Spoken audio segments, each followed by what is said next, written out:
Alright guys,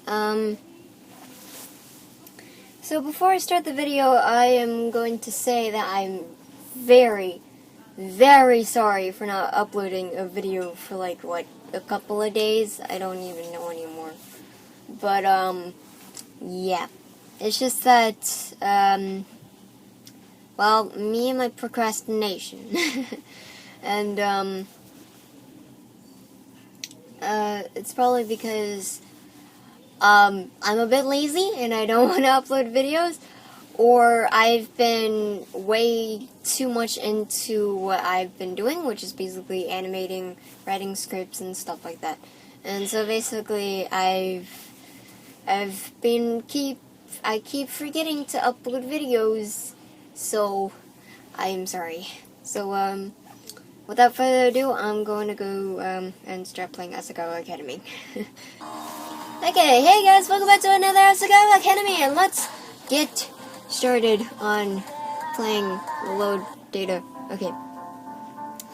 Okay, so let's read what we did last time, which is, but no means no, and it was much harder to argue with. What the frick is that?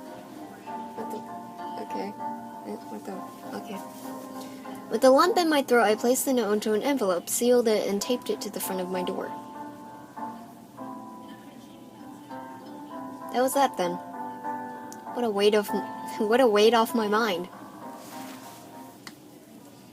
After everything PBG went through for the team, it was no wonder he would be cheering them on at every game. I sat next to him, watching his legs tense and twitch as Jeff and Dean sprinted down the field. He should have passed it to... Oh, that worked out way better than I thought it would. Go for the goal! You have the opposite... Yeah! Yes! Yeah! Good job! I chuckled quietly next to him. It was hard to get worked up about the game when I was with PBG. It took all the enthusiasm I could ever have had for the sport. Sucked it right out of me, and I expelled it in a supernova of energy. I can barely speak for myself. Okay. Oh, okay. It was enough for me. It was enough. But I didn't even say the but. But it was just. Okay, hold on a second. Okay, I got it. But it was enough for me just to see that that he was enjoying himself. That took quite a while to read. For a while, it looked like, well, that wasn't important. He was happy, or as happy he could be without playing. We won! It's over already? We won! We're going to the finals! We are? I stared at the jumping PBG in front of me for a few seconds before it clicked. Yay! Oh my god, we're going to the finals! We're going to the finals! PBG grabbed my hands and we jumped and cheered together with the rest of the Asagao students.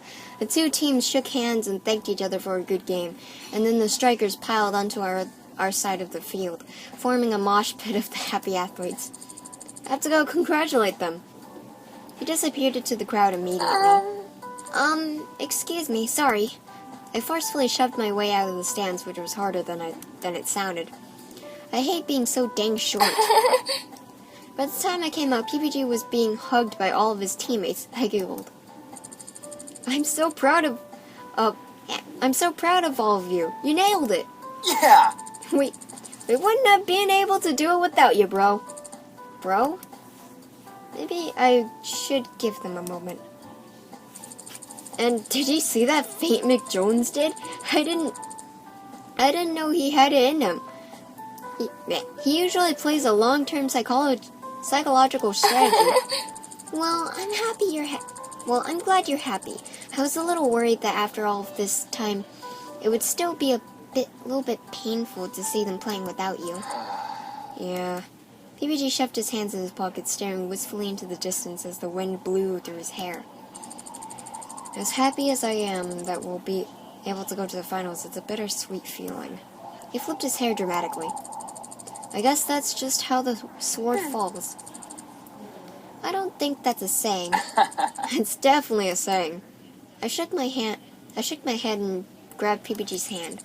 Come on, at this rate, we'll miss the late dinner. Right. The fuck was that? I shot awake with a jolt, staring at her door from across the room. Hana, did you hear that? I nodded, then I realized she couldn't hear me. Something just slammed full force into our bedroom door. We listened for a while, afraid to move. Then we heard footsteps dashing away down the corridor. Mai? The bunk bed shifted, then I saw a dark shape moving down the ladder. Mai appeared next to me. You're okay, right? Yeah, nobody got in. She smiled, then turned and glared at the door. Who the does this in the middle of the night? She pulled open the door and stepped out into the hallway, craning her neck one way then the other, then turned back to me, her voice low. I don't see anyone here. I don't think anyone else heard it either. I pulled my blankets up around me. Nobody heard it, but Mai and I both did, so there was no way we imagined it. I snuggled down into my blankets. The thin covering made me feel much safer, despite the fact that it did absolutely nothing to protect me. It was probably just a stupid prank. She moved to shut the door, then stopped. Oh my god. What? She lifted a hand to the door, peeling something off of it. Looks like we had a visit from your secret admirer. She shut the door, flicked on the lights, and crossed over to me. Here. She handed me a blank envelope. I ripped it open and pulled out a sheet of notebook paper, the same familiar, scratchy handwriting gracing the front. Hana, dearest. Why must you neglect me so? I am so sorry if I had made you uncomfortable, but I can't hide my feelings any longer. I really care for you, Hana. I won't be so naive as to say I love you, considering how much you don't know about me and how much I haven't had the opportunity to learn about you. But I've been watching you. You're kind, smart, funny, caring. You love your friends deeply and stand up for what is right. Stand up to your fears. You've even befriended some of the most popular and influential students in school. In fact, you've grown quite close with some of them. And I really don't like it. It's making me jealous. It's driving me insane. I hate seeing you smile at them, and yet I can't bother to reveal myself to try and take their place. I know you're happy with them. You've hardly noticed I exist, so I know I can't compare. And yet, it's all I can think about. So I ask you, would you please spend a little less time with them? Please, Hana, I have never cared so much for any one person. For my sake.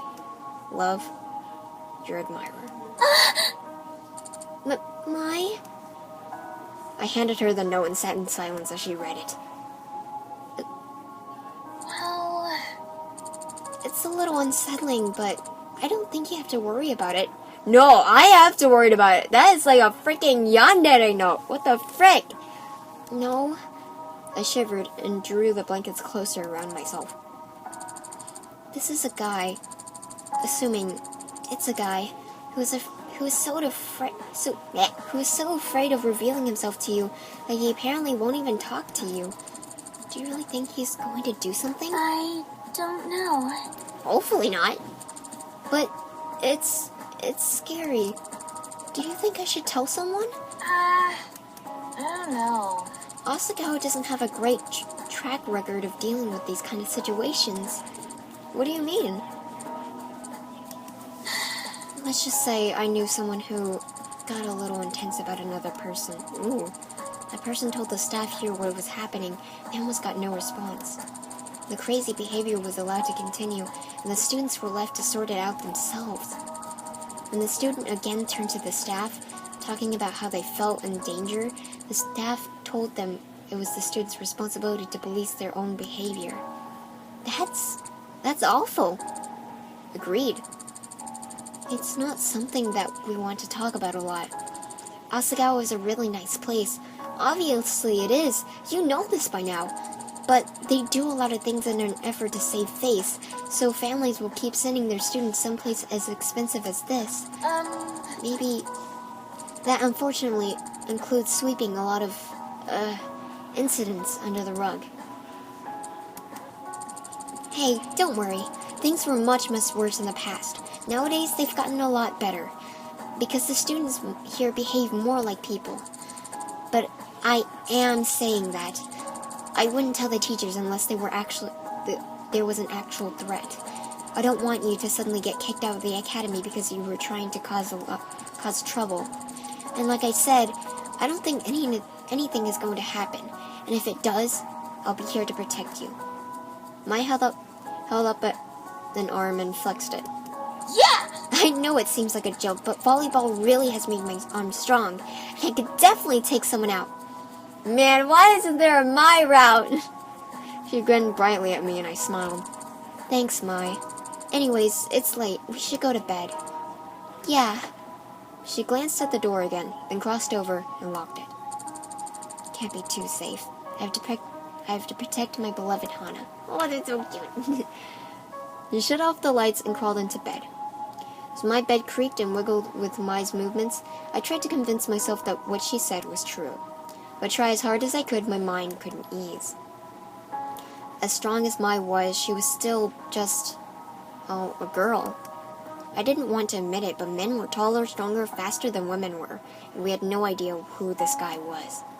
If he was someone as tall as PBG, someone who worked out just as much, or was also part of a sports team, even if he was just as heavier than Mai, all it would take was pinning her on the floor, and she wouldn't be able to defend anyone.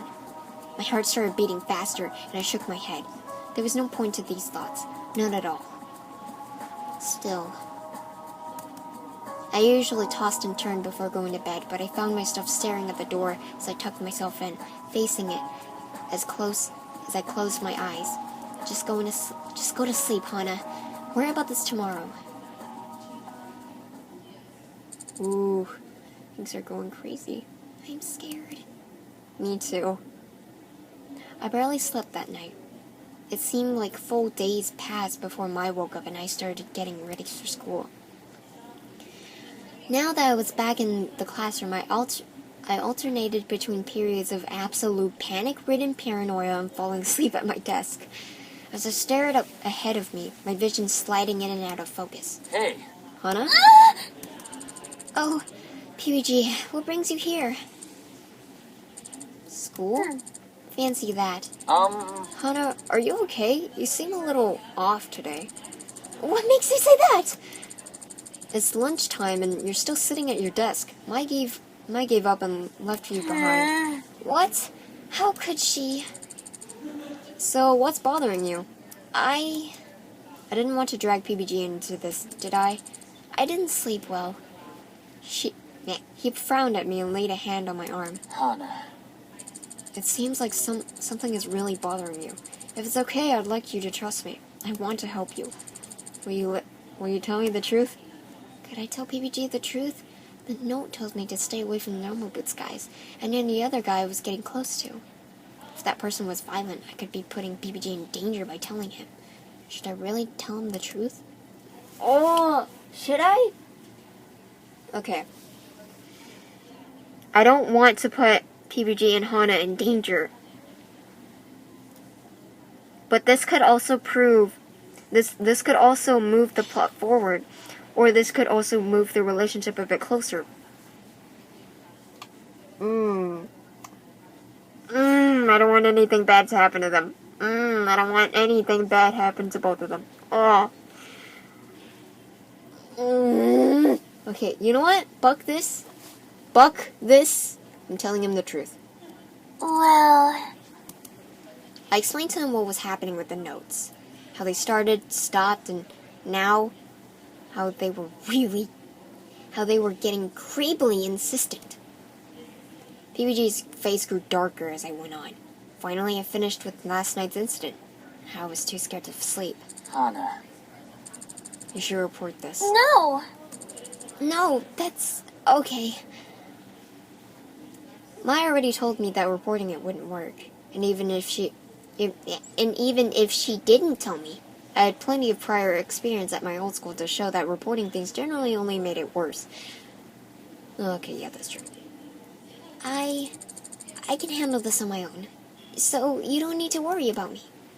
I smiled brightly at him, but his expression didn't change. I don't want to be a burden on you. If you worry, I'll feel bad, so don't worry, okay? I'm telling you not to worry. Fine. I'll listen to you. But if I do, will you do me a favor too? Maybe. Do you want to go to the movies tonight? I was going to ask anyways, but this seems like a good way to get your minds off things. Yeah. Oh, sure. Great. I'll pick you up later tonight then. Hey, yo. Hana, you're alive! Yes. Mai entered the room, balancing a tray on her head, on either hand. PBG got up and grabbed one from her. Thanks. I brought your food to you since you apparently weren't on this planet, but... She glanced from me to PBG and smirked. I bet you're feeling better now. What? I don't know what you're talking about. If you want food, you better get a move on. They almost ran out of pizza and they ordered out this time. What? No!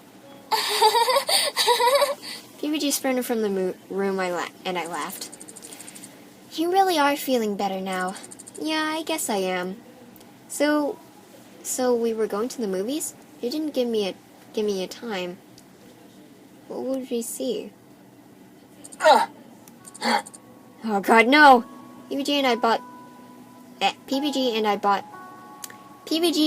I bought tickets. Sorry, and to see the hot new romantic comedy movie of the year, Trouble in Paradise. We settled into the seats, giant, ridiculous, overpriced barrel of popcorn in hand.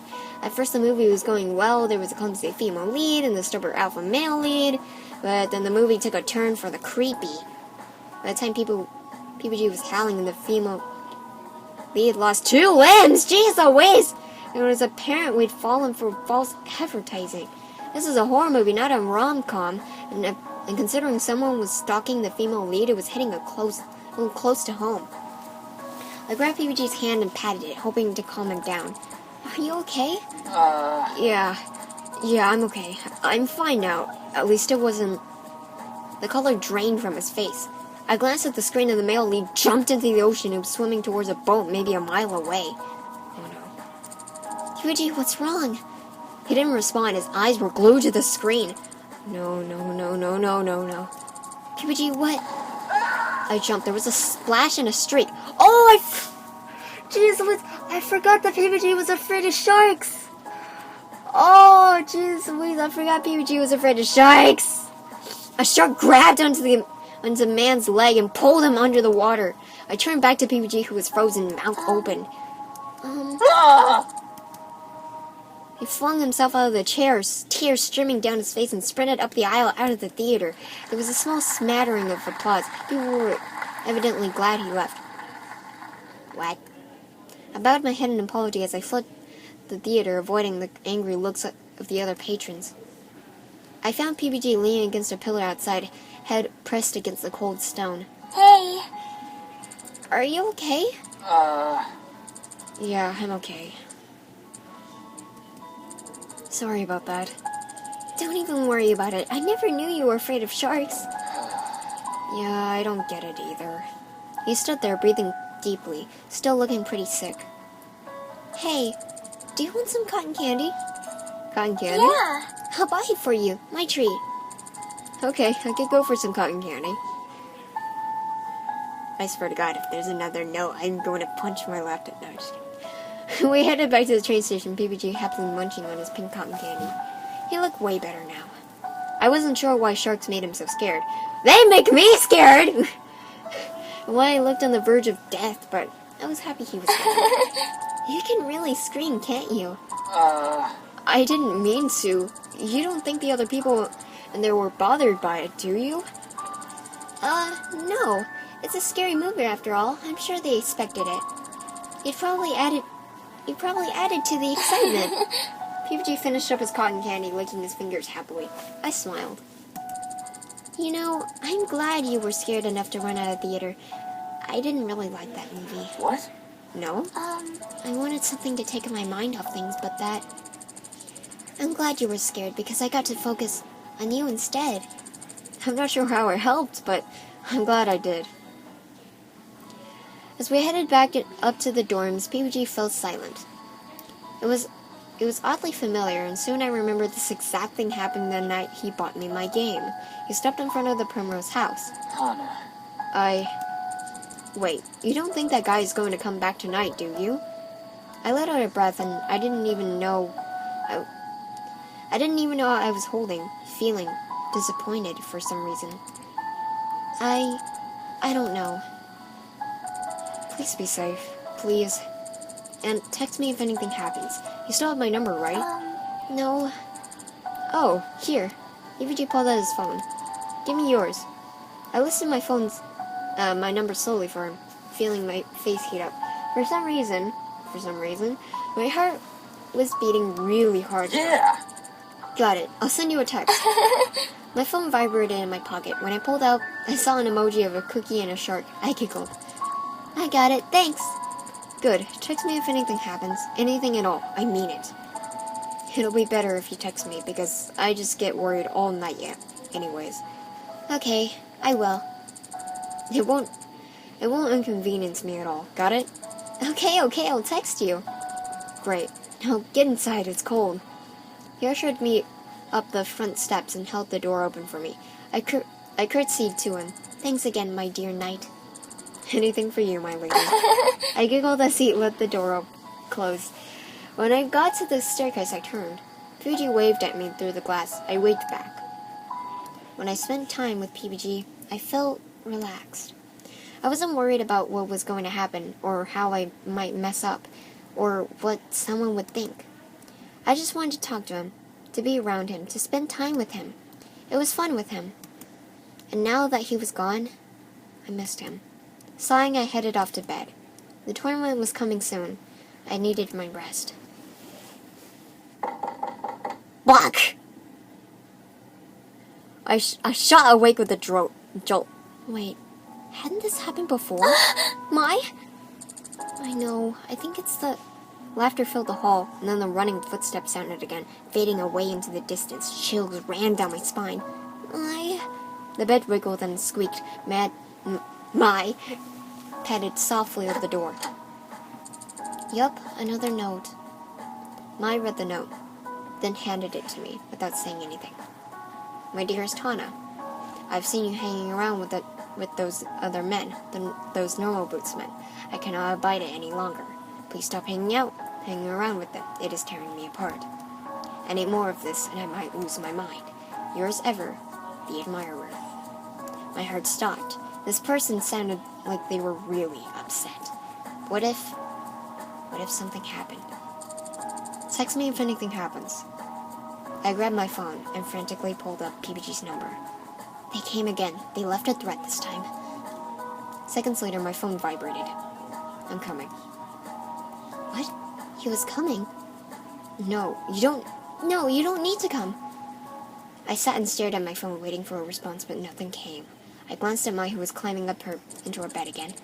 I think PBG is coming. Huh. He was here already?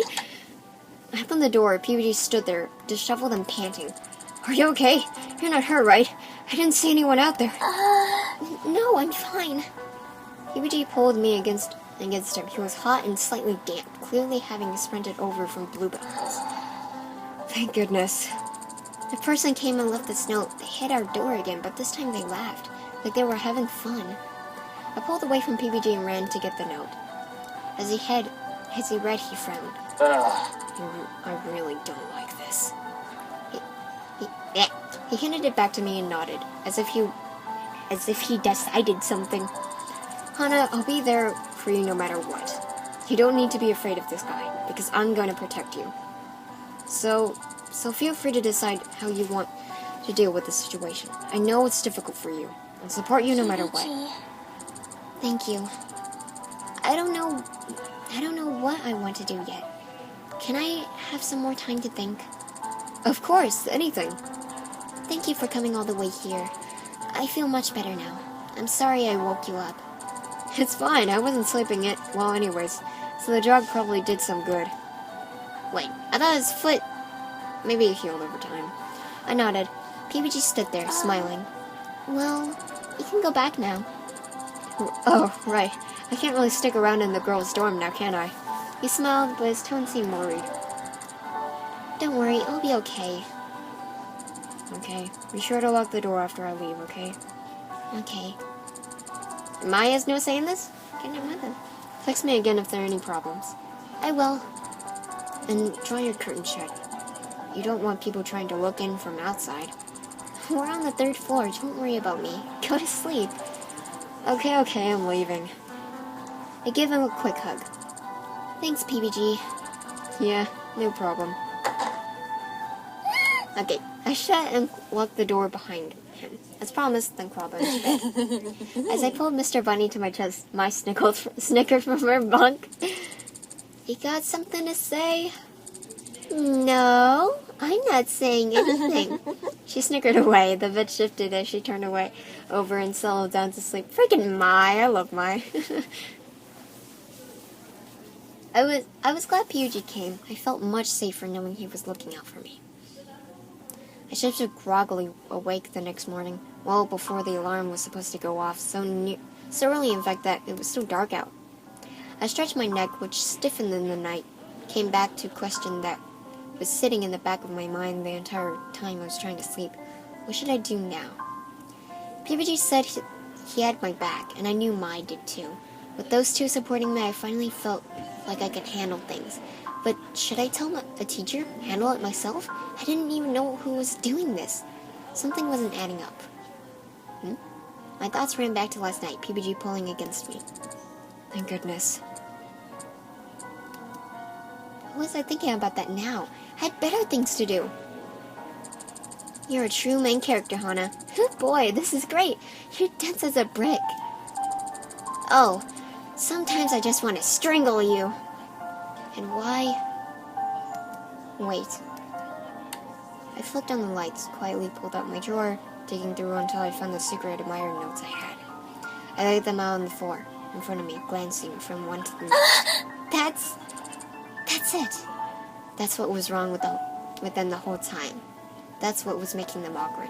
That's why I didn't like them. They weren't written like the person who loved me at all. Not even the crazy, obsessive watch you while you sleep because I'm a vampire kind of love.